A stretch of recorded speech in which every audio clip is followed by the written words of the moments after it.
Y'all know who this is. If you don't know, you've been under a rock. I am Mr. Don Trip. This is Dirty Glove Bastard off the porch.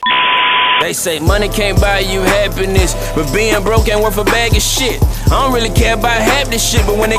Can you provide fans with an update on Step Brothers 4? Step Brothers 4. We're working on Step Brothers 4 actually. It's in the works. Like I said, we over-record. Yeah. And with something like that, you're dealing with two artists that are very fucking meticulous. And it's easier than it sounds, but it's still not. Same way, like I just say, my shit's organic. Our shit's organic because that's my brother in real life, not biologically. Before people start asking me that, but that's my brother. That's family to me, and we're around a lot. We're around each other a lot, and it ain't always about music. Sometimes it's not even close to music, but if you get what I'm saying. So when we do record, it's almost something that we don't really concern ourselves with, because it just happens. Like we can be with each other today and just be kicking it, and then later on tonight we like, well, fuck it, let's book a session. We could book a session and not record a single song, never even turn the music on. We're just in the studio. Like I said, I own the studio, and he got his shit same way. So that's just how we work, and it could be a night. Well, we sitting in the studio, we really was just kicking it, and somebody sent him some beats, and we turned beats on, vice versa. We turned beats on for we got 7 songs. That's how we wound up with the first 3 Step Brothers. The shit just happened, and since those happened organically, we look at the next 1 or 2 or however many we do. We look at it the same way. Like, we don't want to force it because. That's what the fans grab. They grab it because you can see that, you can hear. Or you can see it too, even, our interviews, our videos, you can see that it's organic. Like I really love that guy. It's not just, we ain't just with each other for the bag, so to speak. Right, we ain't getting together and say, hey man, we trying to get a quick flip, let's do a Step Brothers. If that was the case, we'd be on 10 by now. But it's like I said, it's organic, and we do this shit because this is what we love to do, and we love each other, not in a weird way. But for the most part, the music is kind of the music was the chain link. That was the thing that brought us together. So we both love it the same way, and we love working with each other.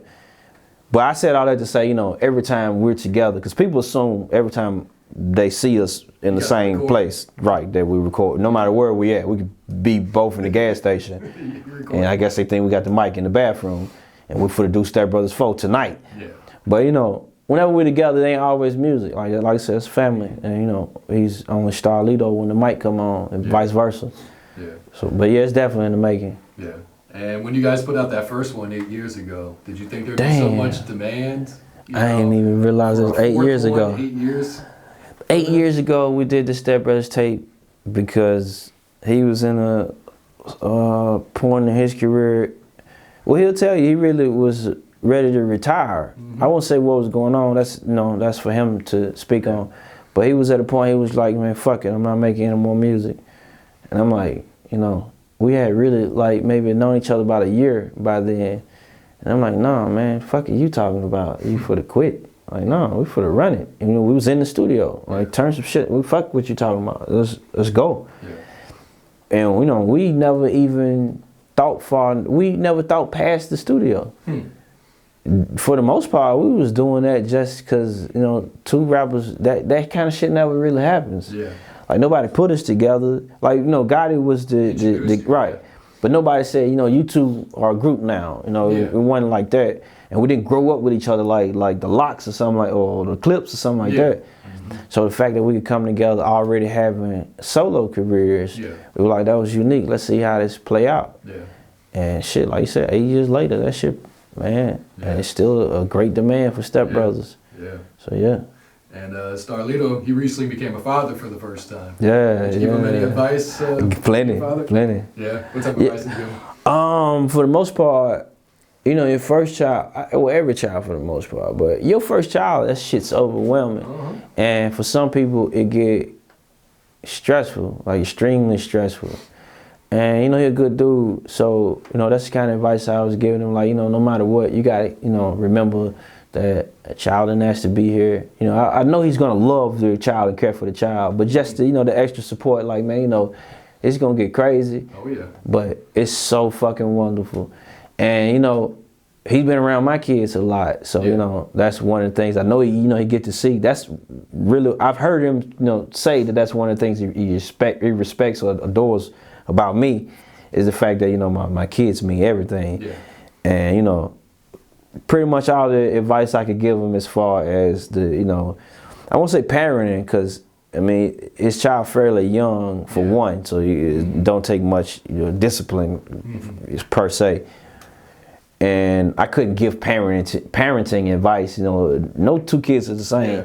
So that would be a whole nother world. But shit like, you know, shit to help him as a father, like, you know, a few tips like, you know, what help put your baby to sleep, you know how to warm the milk, what shit you could use that's a little more convenient to use.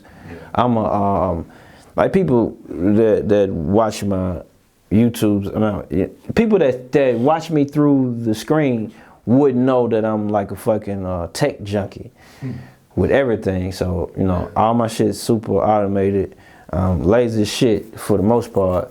So I got like the, you know, the little machine that make the bottle and warm up the milk and all that shit. Like, you know, I don't give a fuck what it costs. We, you know, we gonna rock with the shit. Precious. Yeah, I mean, not so much. I mean, that too, but you know, I think anything that can help me do something that I hate doing, so to speak. Okay. Not to say I hate feeding my child, but making 90 fucking bottles a day, that shit's like, right, it's tedious. Yeah.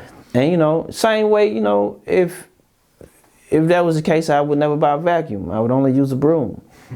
But you know, of course, I'm going to pick a vacuum over a broom. We're gonna get this shit done, and you know, in a fucking, what would have taken me a day and a half to do, we can do in an hour. Yeah. Same way, you know, with that, you know, and when they first pop out, man, they like fucking tanks, man. You gotta feed them and feed them and feed them and feed them and change them and change them and change them and change them. So, you know, I got the super duper diaper genie shit and the milk shit, you know, I'm souped up. This is my 5th biological child, so, you know, I'm kitted up. Mine, you know, so, but either way, you know, I was giving him the, you know, the same advice I'm about to need for myself. I got you. All right. And one of the more intriguing things about you is that you're drug free.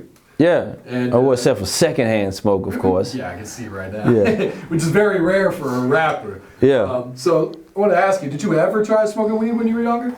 I tried. Oh man, my mama gonna kick my ass. I tried when you know what? I'm throwing scuba under the bus. Fuck it. My uncle. I tried to smoke weed with my uncle. I was like 11. Yeah. And it choked the fuck out. I thought my lungs came out and walked out the door. That shit was horrible. After that, that didn't work for me. I tried to drink a little shortly after that. That didn't work either. That shit tastes horrible. It's like licking paint. And after that, I just said, you know what? Some shit just ain't for me. I was like 13 or some shit. Yeah. And then, you know, as I grew up, I started seeing more and more drugs, different kinds of drugs. And those shit all the other shit just look like real fucking drugs to me. So I'm cool. Yeah. And, you know, I got enough shit. You know, I ain't really, you know, I ain't got all my marbles either. And last thing I need to be is intoxicated. Yeah. You know, sometimes, you know, I think, what to say, cooler heads prevail, some shit like that. Yeah. Sober heads prevail for me. There you go. So, yeah. And I never, I guess I always been stubborn, so I never adhered to peer pressure. Yeah. I think that was one of the things, too, like, you know, even when I was younger and I wanted to try it again, just the fact that you're trying to get me to do it makes me not want to do it. Because now it's like, you got me to do it. Yeah. Not I tried it on my own. No, you got me to do it. So I never could rock. Yeah. And you know, I'm fucking 50 now, so I definitely can't. So that one time it was all it took for that's all I need. I don't need that. Yeah, we're good. No, that's good, man. And pills are just for, I don't like Tylenol, so you know, we talking about Percocets and tabs and so you never tried ecstasy and shit. No. Ain't gonna happen. I take a headache for about 24 hours before I take Tylenol. Yeah. I ain't taking shit that's gonna have me all yiped up. Fuck that. What I wouldn't give for a moment of peace. Sorry, but daddy got somewhere to be. I never stop cause the grind never stops. And if I ever stop, we got nowhere to sleep. I take the time out my day to go up to the school and have lunch with my babies. I hop on the road.